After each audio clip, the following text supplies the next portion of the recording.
acima de tudo, Deus acima de todos. Bolsonaro has insinuated he won't accept defeat.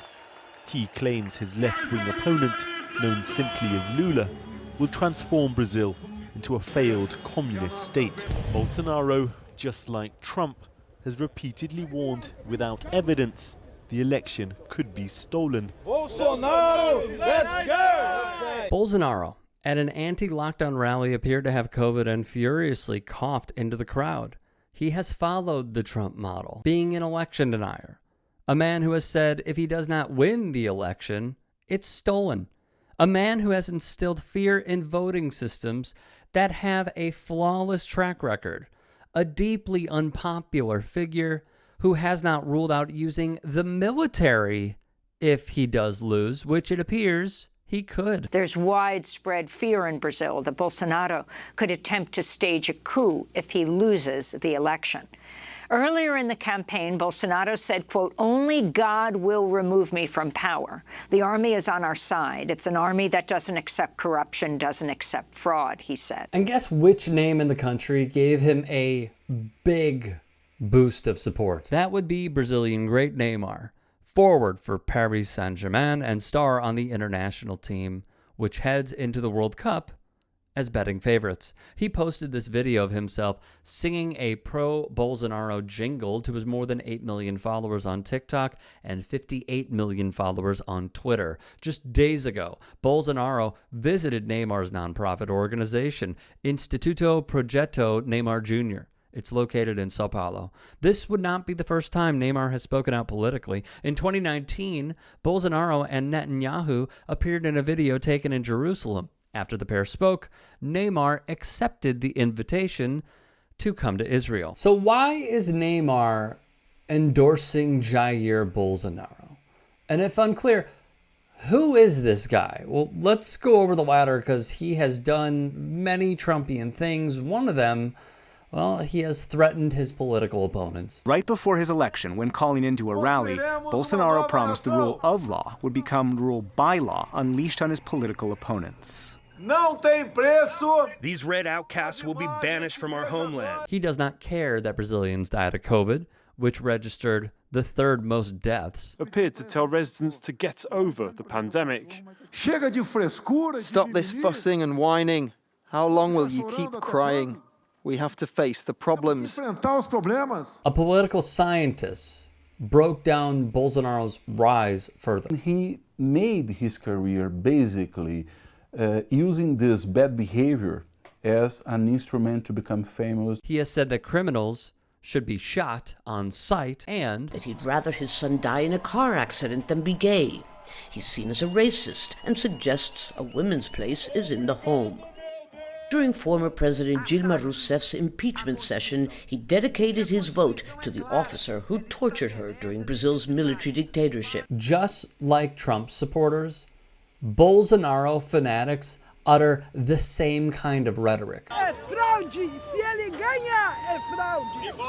E nós não vamos aceitar! E não vai ter exército para nos segurar! Aqui não vai virar Venezuela, não! Você entendeu? Bolsonaro is compassionately, vigorously anti-gay. He has pulled out all the tropes at every turn. And he has done this to siphon votes from evangelical conservatives by saying, in part, the following. If you want to come here and have sex with a woman, go for your life, he told journalists, but we can't let this place become known as a gay tourism paradise. Brazil can't be a country of the gay world of gay tourism. We have families. Because of his hate speech, Brazil's only openly gay congressman gave up his seat and fled the country amid death threats and hateful messages. In 2013, Bolsonaro declared, "Yes, I'm homophobic and very proud of it." He claimed homosexual fundamentalists were brainwashing hetero children to become gays and lesbians to satisfy them sexually in their future, adding, "Brazilian society doesn't like homosexuals." Now, according to the Washington Post, Brazil made strides in securing LGBTQ plus rights. including same-sex marriage in 2013 and legal transgender name and gender changes in 2018. However, in that time, Brazil's right-wing conservatives, they grew their base and they grew it a lot. And here are the numbers. A third of the country is now evangelical. 1 in 6 members in Brazil's lower house are evangelical. That is big.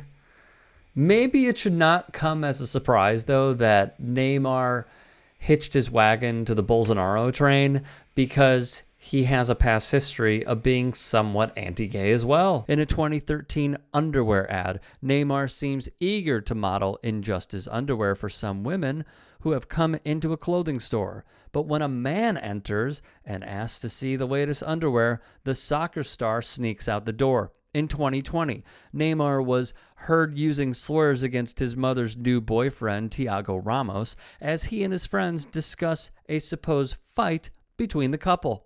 Brazil's tabloid press was soon running crazy stories about Ramos, a model who's openly bi. One of his friends can be heard saying that they should assault Ramos with a broomstick, and you see the rest of the quote. Alas, it appears Neymar and Bolsonaro have somewhat of a bond. I thank you for your support as always, the footballer tells the far right leader.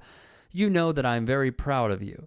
To which Bolsonaro replied back, our Neymar is a source of pride for all of us. Not only that, Bolsonaro has proven himself to be a bigot as well. Jair Bolsonaro has himself defended Brazil's slave trade, the biggest in the Americas. The Portuguese didn't even set foot in Africa, he said erroneously in a TV interview before being elected in 2018. It was the Africans themselves who handed the slaves over. In a Facebook Live, Bolsonaro declared, Indians are undoubtedly changing. They are increasingly becoming human beings just like us. This follows his bigotry in the past when he publicly lamented how troops had failed to obliterate Brazil's indigenous communities.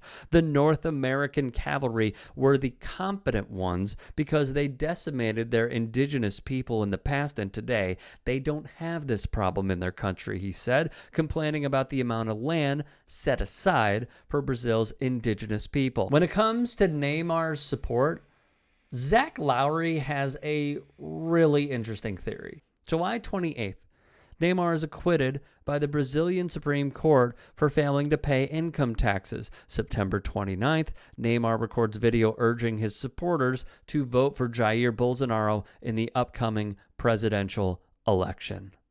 As of this taping, Bolsonaro trails Lula by double digits.